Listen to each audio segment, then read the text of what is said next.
Welcome everyone to another exciting class on Ezekiel. And in this class, we're going to dive into the actual book. I will say that I am going to first address a couple of things that came up at the end of last class, certain questions that came up. So first of all, the population of Jerusalem and Judea before the exile. Oh, actually, I want to let me pull up another verse before we start. Okay, just a moment, because I want to be able to show this verse that I was referring to a lot last time, and I did not show you. Hold on just a moment. Okay, so what we talked about last time a lot, and I mentioned this a lot, is that when we're talking about Ezekiel, we're talking about the first exiles from Jerusalem, what we call Galut Yoyachin, the exile of Yoyachin, those that in the first round of exiles. So where do we really learn about these guys? Well, we learn about them in the biblical account tells us, and I'm going to share on my screen now, so that we can kind of see it inside. And this is kind of where the knowledge comes from. We have a different, essentially parallels with the same thing. Vihigla et ko. This is the initial kind of conquest by Nebuchadnezzar. As we mentioned last time, it was a 3 strikes and you're out policy. Can everyone see my screen with the verses? Yeah, okay. It was a 3 strikes and you're out policy where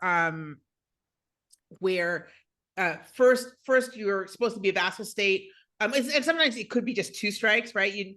If you're not going to act, if you're not going to be a correct ally and pay money, then you're conquered. You might need to be conquered to begin with, and then what happens is a puppet king is set up. In Babylon, this was the Babylonian Empire copied this from the Assyrian Empire, they copied a lot of things from the Assyrian Empire. This is one of them. And then so that first stage, a puppet king is set up. You have an ostensibly you have suffered greatly, but you have a somewhat independent vassal state with a puppet king. If that puppet king rebels, if you still rebel, that's when you are exiled and you no longer have a state. So that's what's happening. The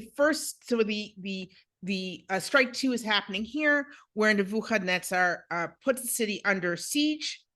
If you look at my screen here, at that time, I'm just going to read it in English quickly. At that time, the troops of King Nebuchadnezzar of Babylon marched against Jerusalem, and the city came under siege. King Nebuchadnezzar of Babylon advanced against the city while his troops were besieging it.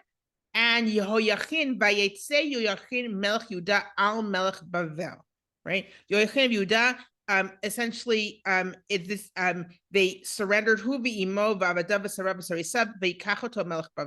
know what? Normally, I would say he went out into battle, but it says he and his mother and his servants and his eunuchs, not necessarily sim are actually not necessarily eunuchs. So sim can be just officers, and the king of Babylon took them. All right, so he carried off, of course, he didn't just take the royal family, he also took treasures, he took booty, essentially, but he left the city intact, right? And he exiled Vihigla, and this is the important part for us reading the book of Ezekiel.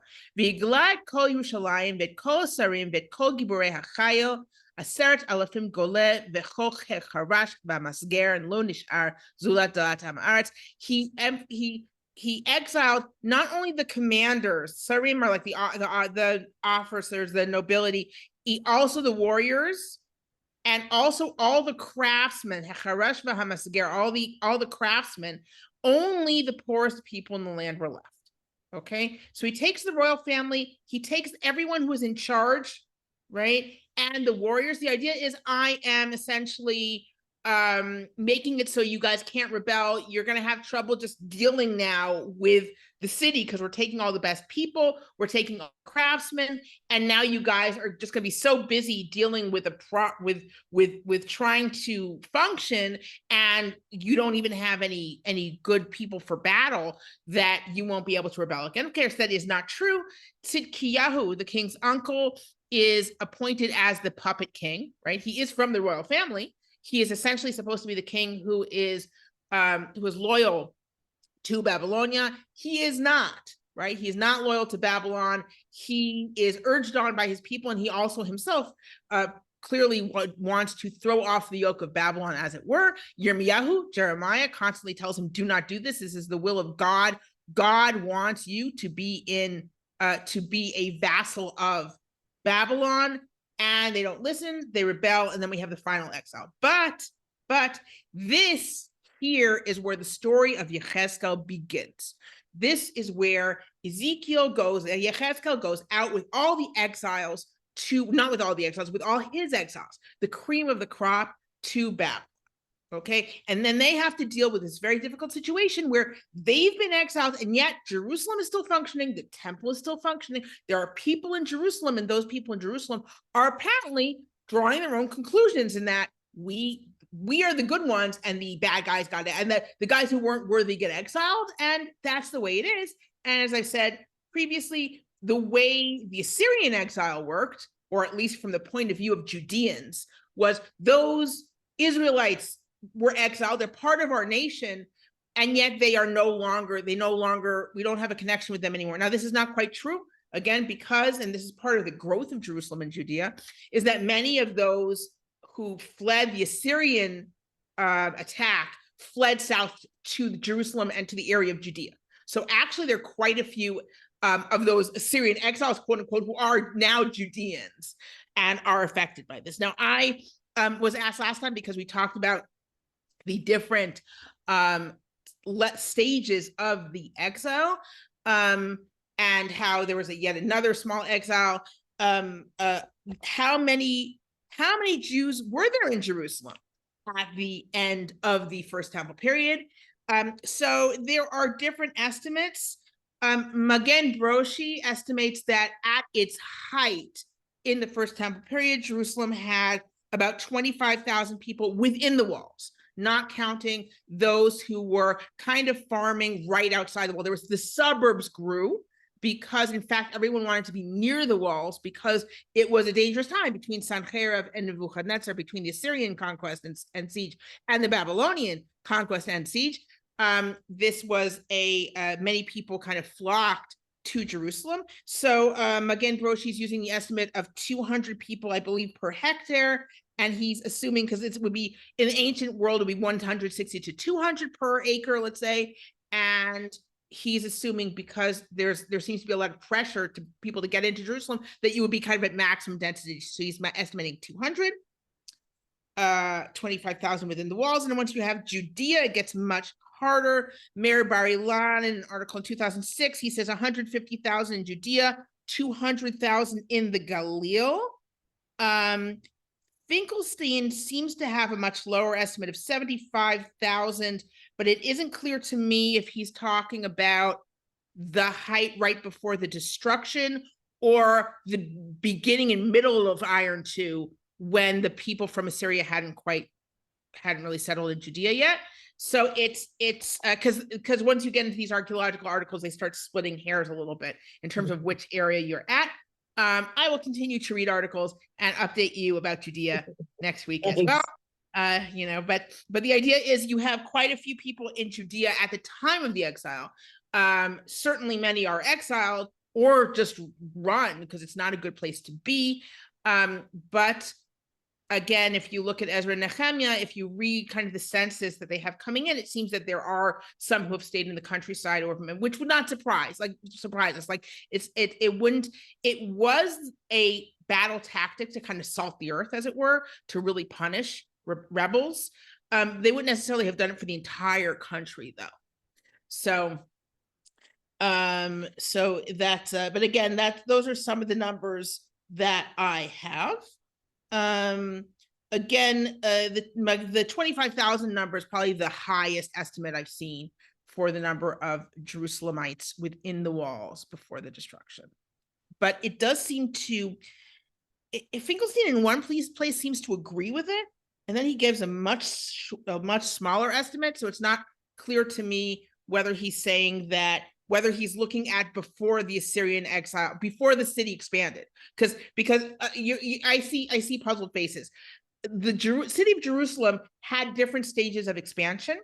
If we're estimating the population based on how large Jerusalem is, we really do end up splitting hairs between which 50 years we're talking about, which end of a certain 50-year period we're talking about. Are we talking about when it's expanded and we're reaching the entire wall around that we've now found? That would be the 25,000 Magen Broshi number. If it's at an earlier stage, we have to cut that significantly if we're just talking about the amount of space we need for people. Okay, so let's say 25,000 in Jerusalem. Let's take the number of 150,000 in Judea and 200,000 in Galil that Magen Broshi gives us. That Meir Beilan gives us for now, and that's a pretty high number. At any rate, we have these initial, yes. Just interestingly, if I'm not mistaken, 25,000, I think, is the estimate of the number of people who lived in the old city of Jerusalem in 1948. Well, it's a much higher level of density, right? Because you're living in multiple floors. Like those places have multiple floors. You're living in much and you're living in much denser neighborhoods, because if you think about it, in the ancient world, people did not live a very dense urban existence compared to the way what we're used to today, right? Yeah. We realize we're talking about much more than the Jewish quarter here. We're talking about city of David up through the entire old city is pretty much what it is. Maybe even, so that's pretty much, and the Temple Mount is the Temple Mount. But in the first temple period, it's not, the entire Temple Mount isn't taken over by the temple. So you might have, I'm not sure if you would have really dwellings there so much. But yeah, you're talking about kind of the whole old city plus the city of David is really what you're talking about, and the Ophel, which again, I don't remember how. I think it's pretty built up, actually. You're Donnie, you're talking, but you're muted.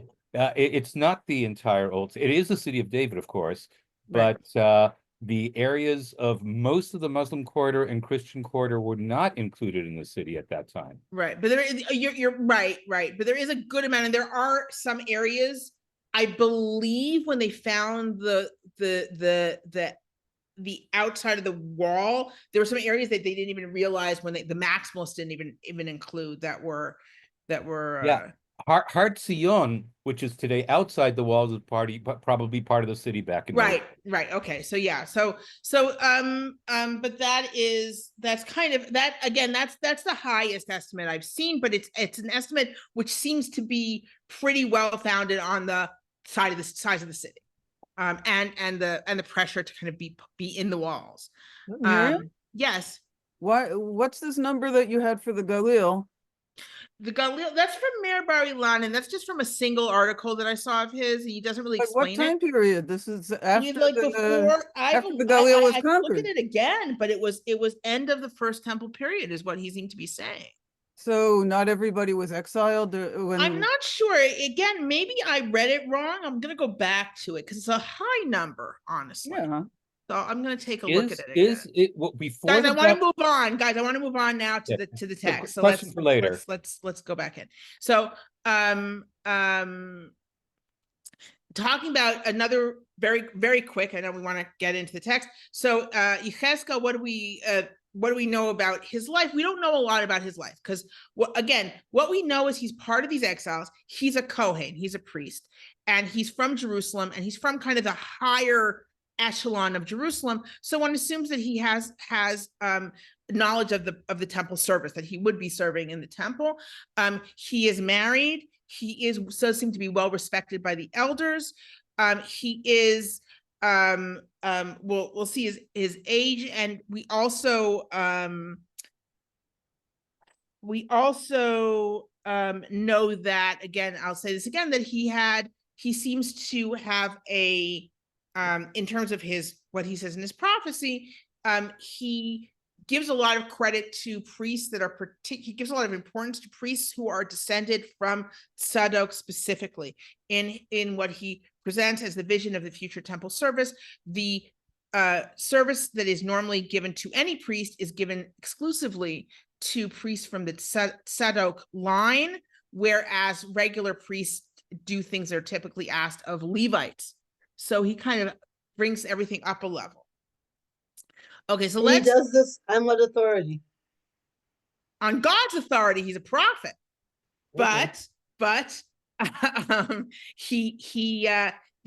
this is part of the issues I was talking about in our introductory class, the issues that there are with that Chazal, that the rabbis have with, okay, how do we reconcile this, what Yechezkel describes in terms of, it's more particularly sacrifices, right? But there are real issues with stuff that he says about how the temple is going to work compared to what it says in the Pentateuch, in the 5 books of Moses, in particularly in Bamidbar and Numbers and elsewhere. It doesn't seem there are real contradictions. So there are issues there. There are contradictions, some of which are solved, as it were, by the rabbis, and some which are said to be left to Eliyahu HaNavi, Elijah the prophet, who will solve all problems when in the Messianic age, right? In other words, we don't know the answer, but there must be an answer, right? That is the classic issue of Yechezkel for rabbinic interpretation, right? It's one of the problems. The other problem is what we're going to be looking at in this class, which is the Maseh Merkava, the chariot, the description of the heavenly chariot, and how can you learn it? And what if it causes disaster by someone understanding something that they really should not be understanding, right? No problem here. We are not going to understand what chashmal is. So we are not going to set anything on fire. A nice out for us. But let's take a look at the text. Okay. This is the beginning, the dedication of the book. It's got kind of a double dedication. Let's take a look. Excuse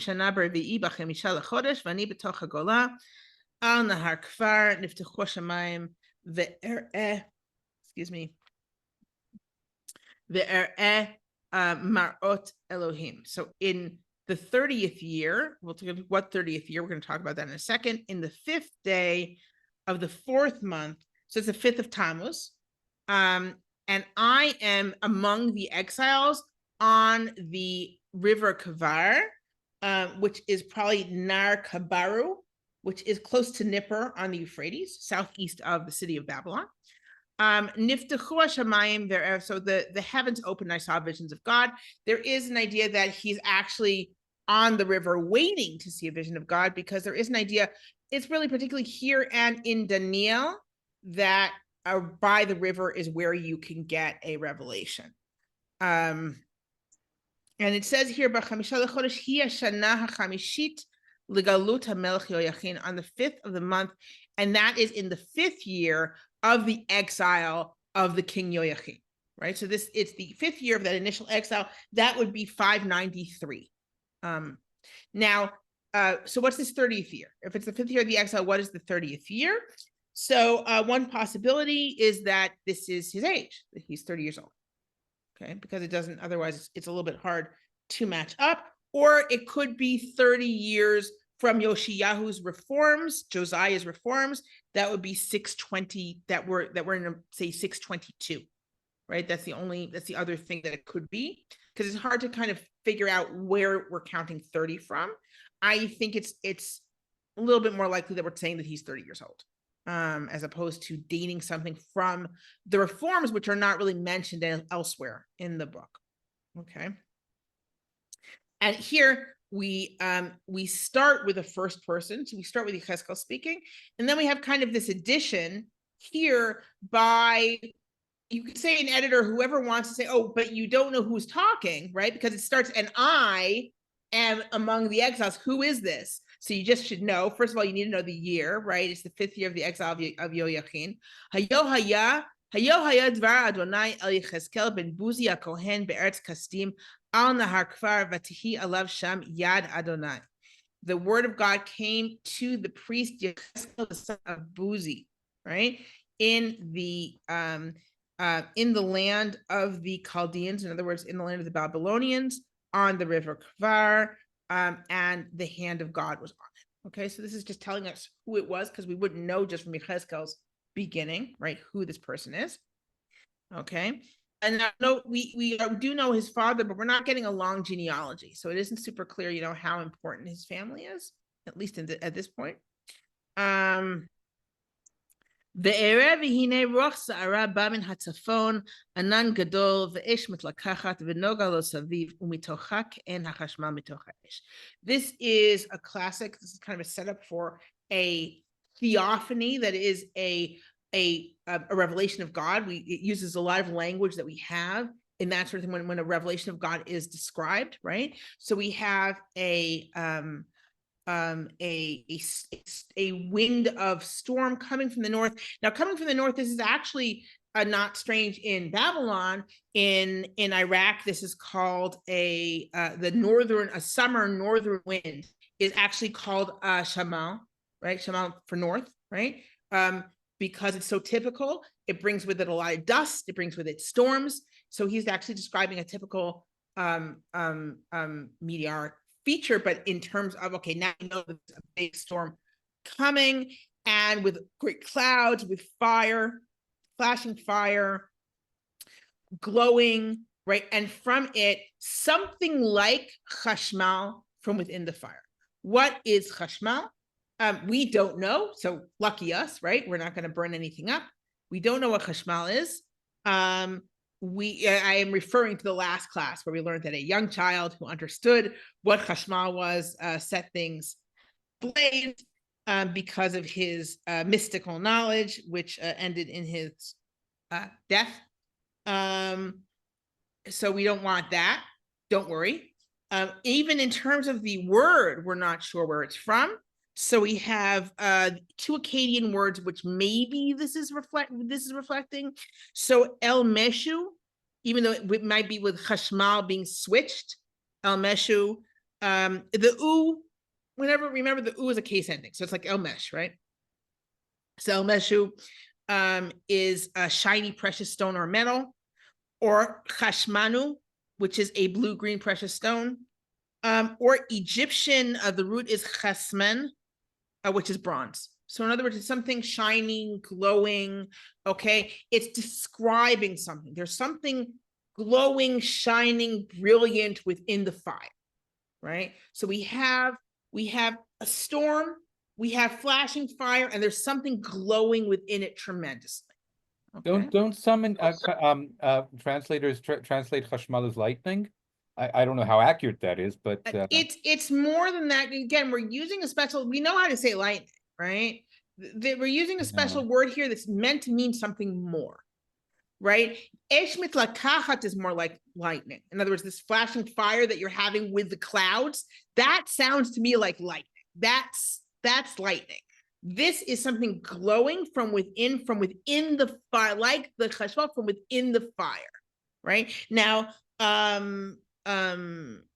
this is, so it doesn't seem to be, I don't think it's lightning, right? Again, in modern Hebrew, it's electricity, so we automatically want to think of something like electricity. The idea is, again, shiny, brilliant, glowing, something from within the fire, and we're going to see a lot of ke'en. It's like this thing, because you're going to be very careful describing something that is so holy and kind of above nature. Now, I want to say something here also, is that if we compare, we're thinking of, and the beginning of Yechezkel is frequently compared with the 6th chapter of Isaiah, with Yeshayahu Vav, right? Where Yeshayahu has his revelation of God. And while he describes the angels similarly, and he sees God, as it were, on his throne, right? And he actually says, I saw God. He actually says, my master. So it's not quite, he's not using the name of God, right? He sees God seated on the throne, and God's robes fill the temple, right? And he sees what the angels do. That's it. That's the whole thing, right? There's no description of what is God riding, what does God look like. Note that God is sitting, God is stationary, as it were, right?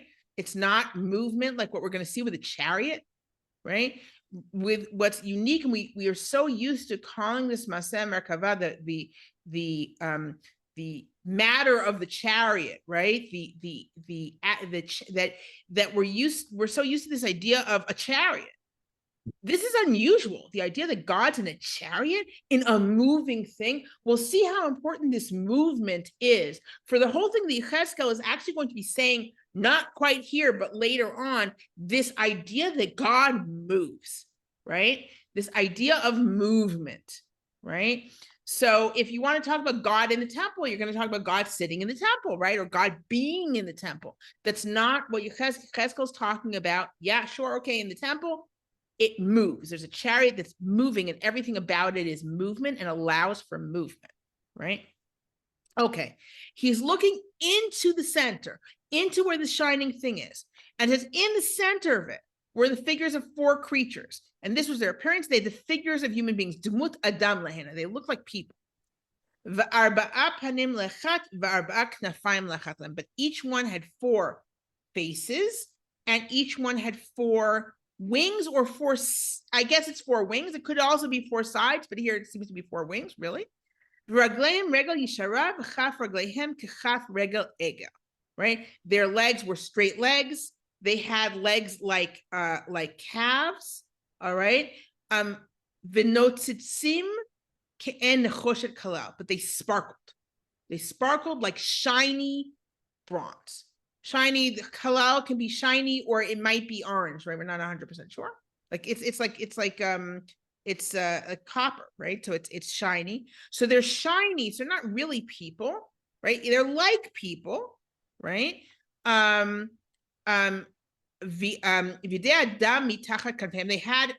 wings, and then they had arms underneath. Al arbat rivehem, all right. Ufnehem v'kanfehem le'arbatam. So the 4 of them.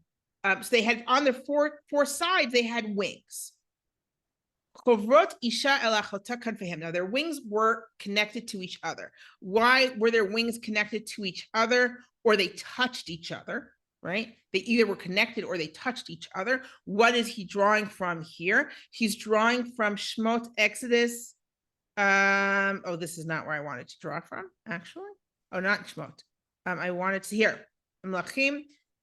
Here we see it in Melachim, 1 Kings 6.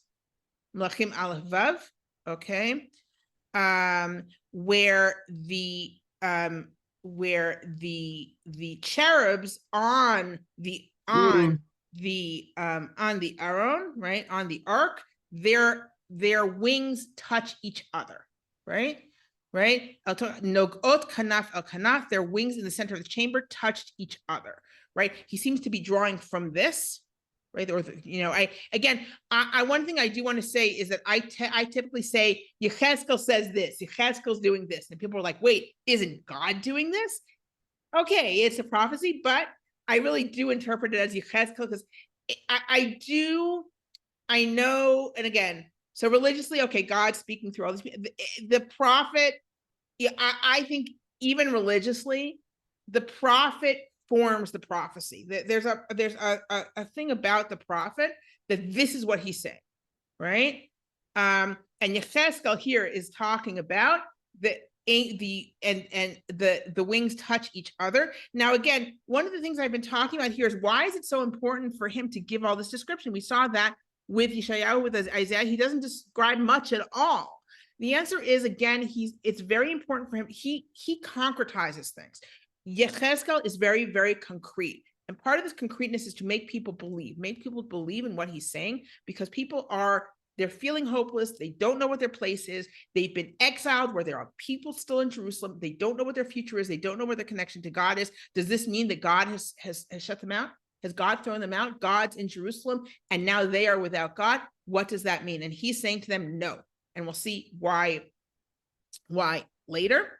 Okay, so these wings are touching each other. Lo yisabu b'lechtan ishal ever panav elechu. They didn't turn When they went, each one went in their face. In other words, they had got 4 faces. Since they have 4 faces, they can go in the direction of the face without turning, right? So everything is, again, movement. It's all made for movement. You've got faces in all the directions so that they don't have to turn, so they can move in any direction, all right, without turning, okay? And okay, so they had 4 faces, and they looked human, but they didn't not all the faces were human, right? Utemut pneihem pnei adam, ufnei aryeh el hayamin la'arbatam, ufnei shor me'asmol la'arbatam, ufnei nesher la'arbatam. Okay, so what were the faces? There was a human face, and then on the right there was a lion face, and then on the left there's a bull face, an ox face, and then an eagle face. Okay, so you've got different faces, different animal faces from the different directions, but they don't have to turn because they can just go in whatever direction they need to and see what they need. Uvnehem, that's where their faces. V'chanfehem prudot milamala, their wings are separated from above. Le'ish shtaim kovrot ish u'shtaim chasot edivyotehem. So each one had 2 touching the others, and the other 2 were covering them, covering their bodies. Apparently really for modesty because they don't have clothes. So you've got 2 wings covering their bodies and 2 wings doing what wings do, right? Flying, right? The ishal ever panav yelechu el asher yesh shama haruach lalechet yelechu lo yisab. Again, he's saying they didn't have to turn. They could just go in whatever direction their faces were. Okay. All right. And now he has to say, okay, so these are not just regular like weird animal 4-faced things. This is something celestial. This is something made of fire, right?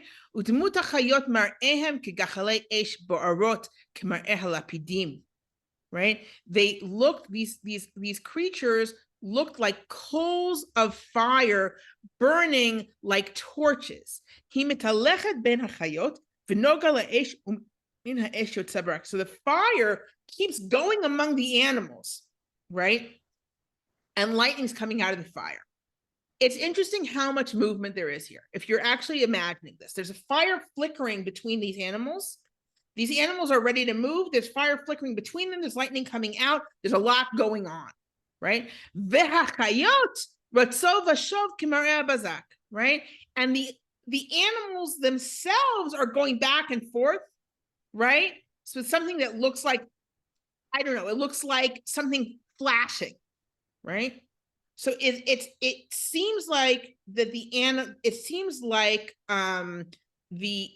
animals themselves are, it seems like they're kind of going back and forth a lot, right? Okay, but it's not just animals, right? Because you've got to have some kind of chariot, right? And I see the animals.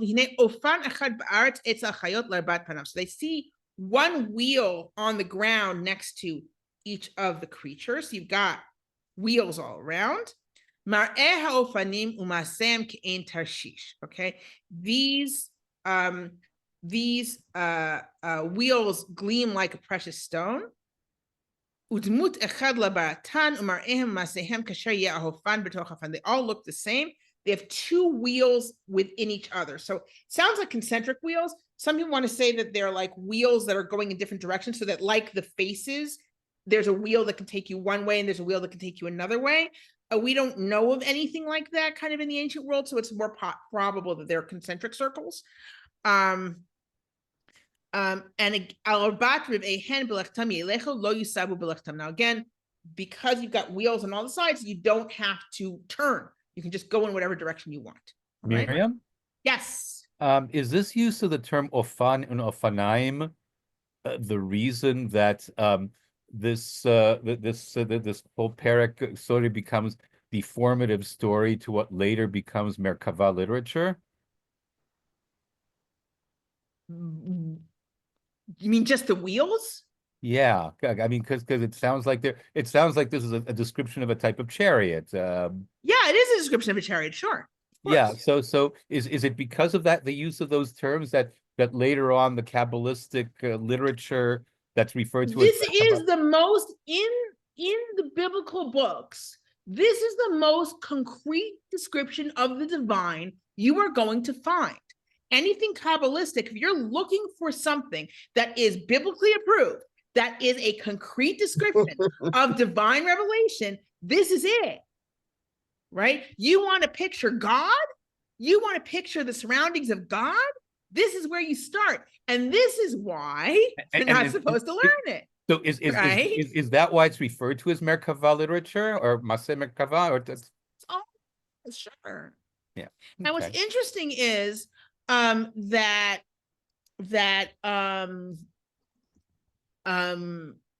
what's interesting is, again, that this whole idea of God moving, the God having a chariot, it's become such an obvious idea based on this that we don't realize how unique it is. That in other theophanies and other descriptions of God kind of coming out, it's not actually, I shouldn't say that. That's not really true. Because in descriptions of God coming out like as a warrior, so God comes out, there is movement, right? But this idea of a prophet meeting God and God's on a chariot, or meeting God or seeing God, as he's like kind of seeing this, he has this divine revelation, seeing as it were God on a chariot, on something that's moving always, constantly moving, right? And it's going to move in a very specific direction. And that's kind of the whole point. We're going to talk about that later. But that is unique. And that's become part of kind of Kabbalistic assumption, not just Kabbalistic assumptions. The way we think about divine religion, Maseh Merkava, if I say Maseh Merkava, the matter of the chariot, everyone knows what I'm talking about. I'm talking about this divine, this description of the divine that we're not really supposed to delve that far into. And yet it's described in very concrete terms. And also, right? What is sometimes referred to as Hechalot literature. Hechalot literature is different. That is based on, I'm not saying it's different. Hechalot literature, where's the word Hechalot? Hechalot is chambers. That's from all the books that are actually after this that describe going through heavenly chambers. So like the book of Enoch describes going through heavenly chambers. That was something that really flourished in the Second Temple period, right? Where you're going through, and that's less, we see that less biblically, right? Biblically in the actual books of the Hebrew Bible, we're not going to see a description of going through heavenly chambers generally. Right, but we will see it in Second Temple literature, in relatively early Second Temple literature, and that's what the Hechalot literature is building on. Okay, Hechalot, of course, Hechal literally means like the temple or the palace. I always give it as an example, right? Linguistically, that it comes from a kalum a gal is big house in Sumerian. That's palace, becomes a kalum or a kalu in Akkadian, and then Hechal in Hebrew, right? So it's one of those nice linguistic things. But the Hechalot literature is really building on that idea of heavenly chambers, of literature that describes going through heavenly chambers. So Susan Aronoff says, could the movement be related to moving into exile with the exile? Yes, and that becomes explicit slightly later in the book. Right? It becomes explicit that part of this movement is the idea that God leaves the temple, that God leaves it, right? And Yafa is asking, is each of the four faces the same creature, or does one have one face of each type of creature? I think the idea is that they have the face of each type of creature. Human face here, lion face here, right? So that, and then they just go in that direction. Yes. The repeated use of the word la'arba'atan seems to be going out of its way to indicate that each one of them had each of these things. That's what I'm saying. Yeah. So it seems to me that each one had different faces. Are you saying differently? No, I'm saying what you're saying. I'm just saying that word seems to be there for that purpose. You're right. The fact that it's saying to each of the four. You're right. It says to each of the four. That absolutely, you're right, indicates that each one has one of each type of face. So a total of 16 faces. Yeah, a beautiful image. And so here we go. So the idea is that this is something incredible, right? It's something unbelievable, but it's also something that you could draw if you had to, right? And like, so you can picture this, right? You can picture this. It's incredible, but you can picture this. So you've got all of these creatures, right, that are unbelievable themselves, and they're shining, and they glow like fire, and you have fire kind of flickering in between them, right? we haven't even gotten to the eyes yet, so give me a second. Okay, so we have the wheels also on each side, right? And again, they don't have to turn. V'gabehen v'gova lahem v'yirah lahem, right? Their this is their rims. It actually makes sense that if they're the edges of the wheels, the sides of the wheels are high and awesome, and they are filled with eyes. All four of them, their rims are filled with eyes. Okay, why? On the one hand, it is truly frightening, right? On the other, this way they can see where they're going. Also, there is this idea again that wherever they need to go, they can see, right? So possibly that, also possibly this idea that of kind of that eyes are just indicate seeing everything that's going on in the world. That's also a possibility. That's kind of what that kind of a mystical idea like that. So they're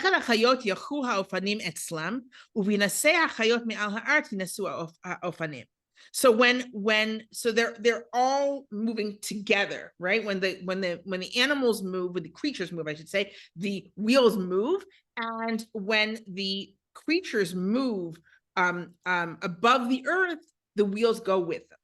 Okay. All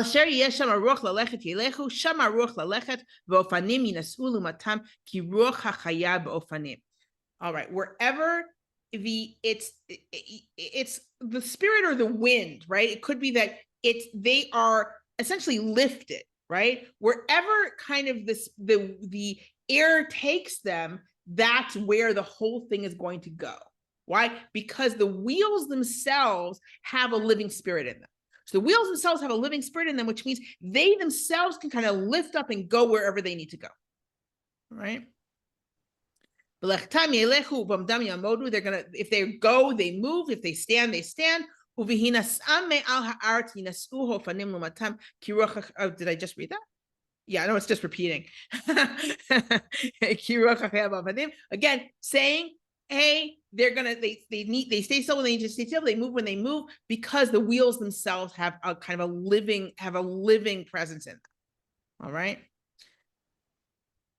Okay. And above, so above the head of the creature, you have this kind of dome, right? That's like ice, right? Hung over their heads from above. So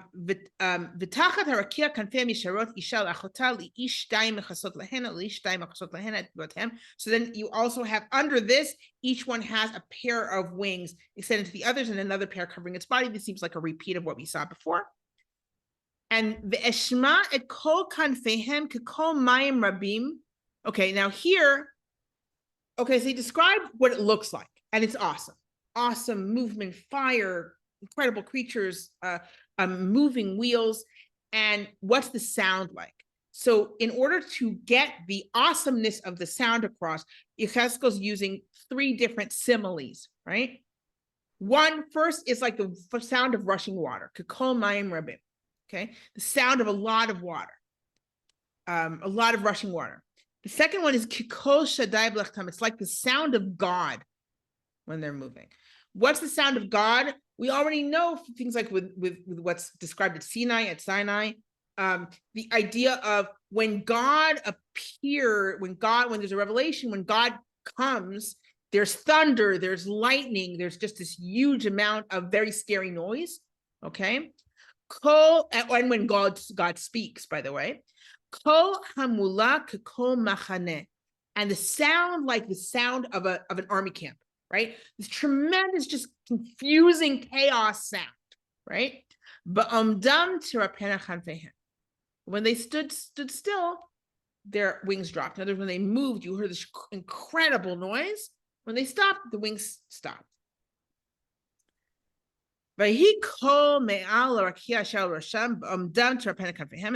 then from above this dome that is above them, there's there would be a noise, and when it's not clear what this what this is coming to tell you. Maybe it means that when they stop, there'd still be a noise from above. It's not super clear.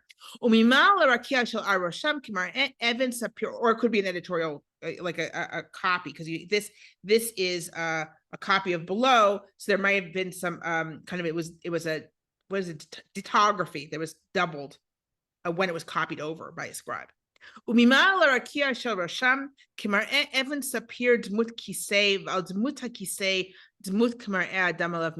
getting closer to God, and he's saying like, right? So he's saying, and above this dome, above their heads, you have something that looks like sapphire or lapis lazuli in the shape of a chair, and on the shape of a chair, there is a figure that is like a person above it.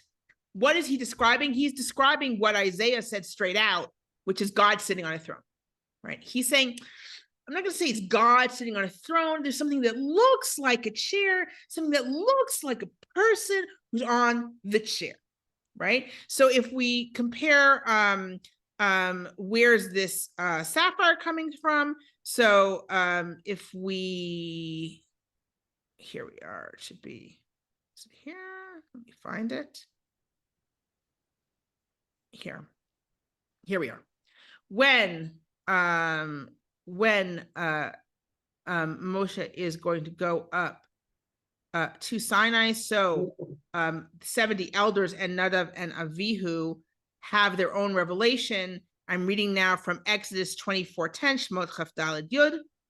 Vayiru et Elohei Yisrael v'tachat raglav k'maaseh livnat hasapir u'che'etzem hashamayim l'tar. They saw the God of Israel under under his feet was something that was like, right, a brick or pavement of sapphire or lapis lazuli, right?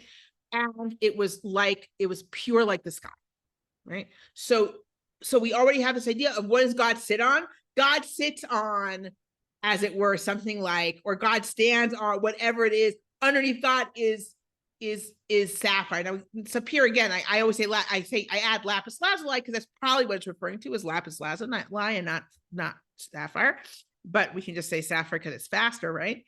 So it's like this precious stone, and that's the throne, right? So again, if we look at Isaiah, or Yeshayahu, right?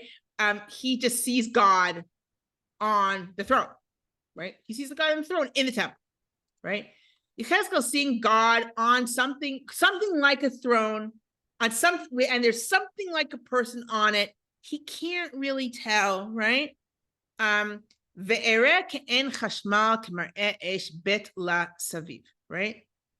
And I saw that shiny, glowing thing, whatever, something like it, like fire, right? Inside it, around, and from his hips and up, right? And under and from the hips down, it was just fire, right? So it seems like from the hips down, like it's just fire. There's without kind of a form, right? And the chashmal, the glowingness, is within the form from above. Okay, like a rainbow, right? That's what the glow looked like above. So he's surrounded by a rainbow. This is the vision, just in case we missed it. This is the vision of the appearance of the glory of God, right? Now see how he's not saying, I saw God. He's like, this is the appearance of the glory of God, right? And I saw it, and I fell on my face. I bowed down, and I heard a voice speaking. Okay. This is the revelation, and then God is going to speak, and we will, because it's the end of the hour, we will talk about the actual commandment to Yechezkel, which in itself is very complicated, in our next class. But I do want to take a few minutes here to talk a little bit about, okay, so the movement, right? So here we're seeing everything about where God is in movement. Everything's in movement. Everything's designed for movement. Everything has four faces so they can move every which way. Everything is constantly moving. It's got wheels. Everything, you've got fire kind of flickering all around, right? Everything's movement, right? And also everything is very describable. And so we're supposed to be awestruck, and realize that God doesn't have a single place. God doesn't sit. God doesn't stay in one place. Everything about this thing is movement, right? Now, we're going to see later on, not much later even, later on in the book, that this chariot gets up and leaves the temple. Because Ezekiel doesn't leave it for us to guess, okay? Ezekiel likes to tell us straight out. He says we're going to have a vision. I know, spoiler, okay? We're going to have a vision where the chariot actually leaves the temple. And that is Ezekiel saying, hey, I described God's presence. You all heard me describe God's presence. And now I'm telling you, and it was all movement. So God got up and left, because God's not tied to a city and a people who aren't righteous and good. God doesn't have to stay in Jerusalem. God got up and left. The temple is standing, but God left, right? And that's an important part of Ezekiel's vision. And it's already it's already hinted heavily here, where the revelation is all about movement and being in a chariot and getting up and go. God is going to go. God is not tied to a place. And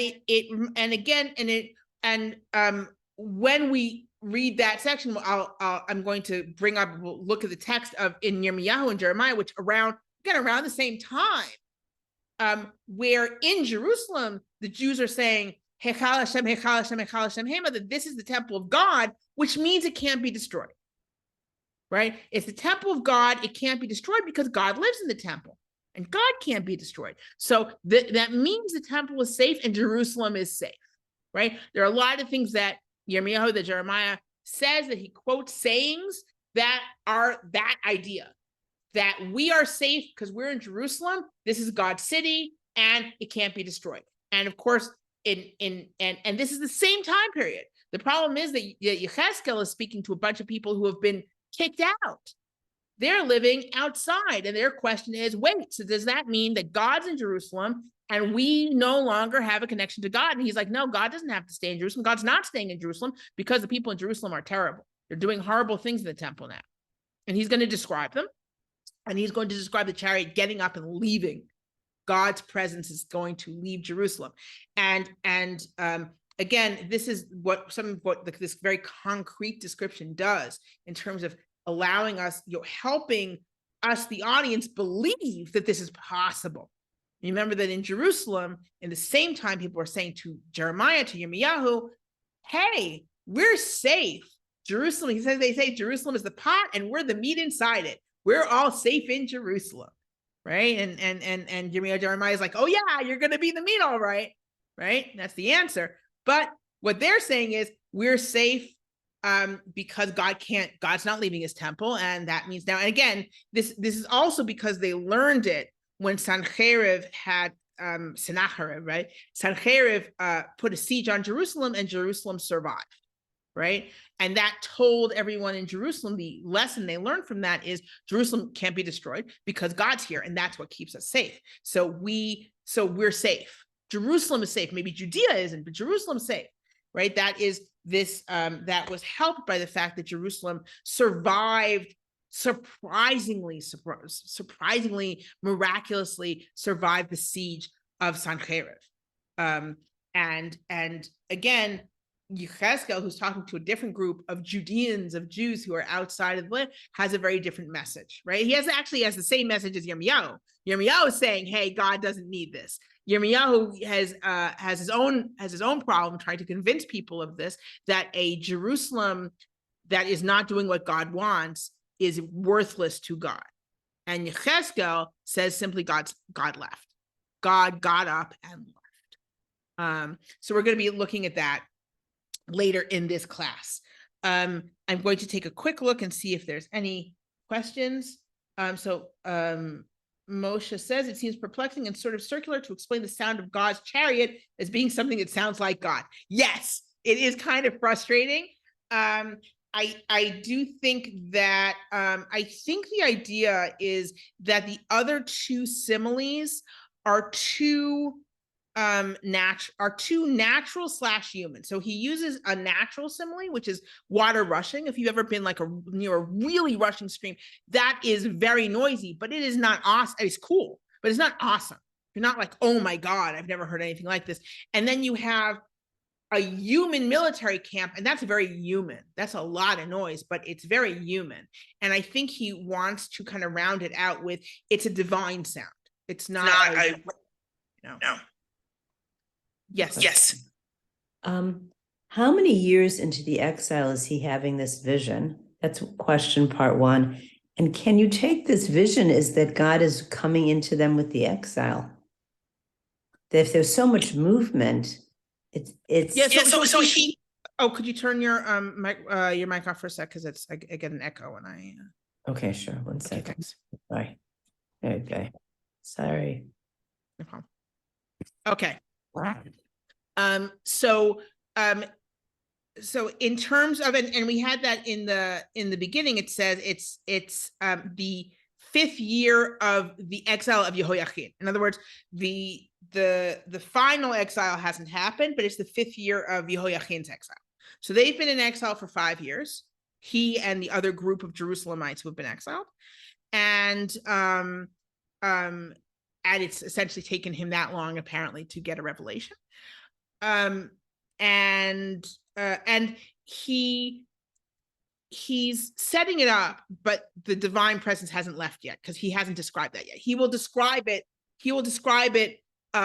without, it's not a hint, right? He's going to describe the divine presence lifting up and leaving the temple, right? So it hasn't left yet, at least in terms of his revelation, right? He's going to describe it later in the revelation, in his revelations. Okay, so yeah, I again, it is setting it up. It's setting it up that God can go into exile with his people, that God can leave, right? Does not have to be tied to Jerusalem or to the land of Israel, right?